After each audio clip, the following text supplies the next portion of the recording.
တကယ်တော့ဒုက္ခဆိုတာအမြင့်တစ်ခုကိုတက်ဖို့အတွက်လိုအပ်တဲ့အရင်းအနှီးကိုဒုက္ခလို့ခေါ်တယ်ဒုက္ခဆိုတာငရုတ်သီးစားရတယ်လို့ပဲစက်တယ်ဒါပေမဲ့အရသာတော့ရှိတယ်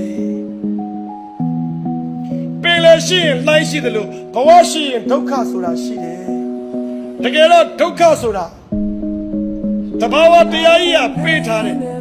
လူတယောက်ကဘဝကို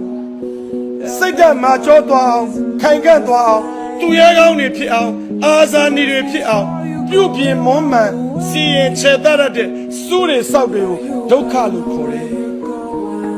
ဒုက္ခမတွေ့ဘူးတဲ့သူကဘယ်တော့မှအောင်မြင်မှုကိုလည်းရမှာမဟုတ်ဘူးပေါင်းလေးရပြောတာမင်းတို့ပဲတွေးကြည့်ကွာမဟာစနက်က